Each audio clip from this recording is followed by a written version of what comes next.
Hello and welcome back to my blog. You'll be seeing the glare off my glasses. I'm reading off the screen. We're on to part 16 of Flatland, A Romance of Many Dimensions, section 11, concerning our priests.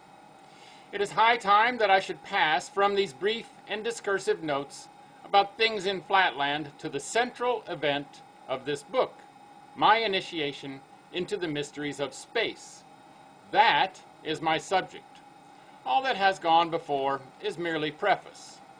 For this reason, I must omit many matters of which the explanation would not, I flatter myself, be without interest for my readers, as for example our method of propelling and stopping ourselves, although destitute of feet, the means by which we give fixity to structures of wood, stone, or brick, although of course we have no hands, nor can we lay foundations as you can, nor avail ourselves of the lateral pressure of the earth, the manner in which the rain originates in the intervals between our various zones, so that the northern regions do not intercept the moisture from falling on the southern, the nature of our hills and mines, our trees and vegetables, our seasons and harvests, our alphabet and method of writing adapted to our linear tablets.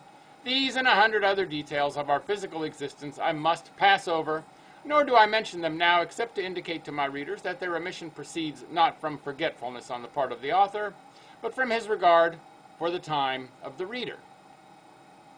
Yet before I proceed to my legitimate subject, some few final remarks will no doubt be expected by my readers upon those pillars and mainstays of the Constitution of Flatland, the controllers of our conduct and shapers of our destiny, the objects of universal homage and almost of adoration.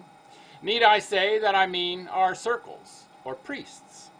When I call them priests, let me not be understood as meaning no more than the term denotes. With you, with us, our priests are administrators of all business, art, and science, directors of trade, commerce, generalship, architecture, engineering, education, statesmanship, legislature, morality, theology. Doing nothing themselves, they are the causes of everything worth doing that is done by others.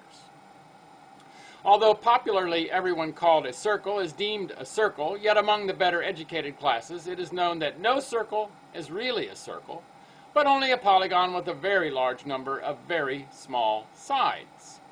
As the number of the sides increases, a polygon approximates to a circle, and when the number is very great indeed, say for example 300 or 400, it is extremely difficult for the most delicate touch to feel any polygonal angles. Let me say rather it would be difficult, for, as I have shown above, recognition by feeling is unknown among the highest society, and to feel a circle would be considered a most audacious insult.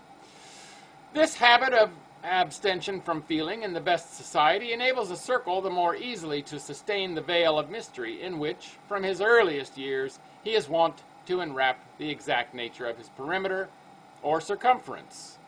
3 feet being the average perimeter, it follows that in a polygon of 300 sides, each side will be no more than the 100th part of a foot in length, or little more than the 10th part of an inch, and in a polygon of 600 or 700 sides, the sides are little larger than the diameter of a Spaceland pinhead. It is always assumed, by courtesy, that the chief circle, for the time being, has 10,000 sides. The ascent of the posterity of the circles in the social scale is not restricted, as it is among the lower regular classes, by the law of nature, which limits the increase of sides to 1 in each generation. If it were so, the number of sides in a circle would be a mere question of pedigree and arithmetic, and the 497th descendant of an equilateral triangle would necessarily be a polygon with 500 sides. But this is not the case. Nature's law prescribes 2 antagonistic decrees affecting circular propagation. First, that as the race climbs higher in the scale of development, so development shall proceed at an accelerated pace.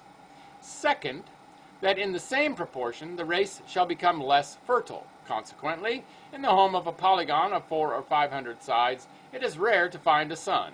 More than one is never seen.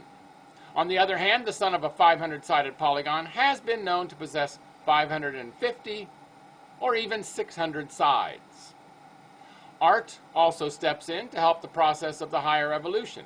Our physicians have discovered that the small and tender sides of an infant polygon of the higher class can be fractured and his whole frame reset with such exactness that a polygon of 200 or 300 sides sometimes, by no means always, for the process is attended with serious risk, but sometimes overleaps 200 or 300 generations, and as it were doubles at a stroke the number of his progenitors and the nobility of his descent. Many a promising child is sacrificed in this way. Scarcely 1 out of 10 survives, yet so strong is the parental ambition among those polygons who are, as it were, on the fringe of the circular class, that it is very rare to find a nobleman of that position in society, who has neglected to place his firstborn in the circular neo-therapeutic gymnasium before he has attained the age of a month.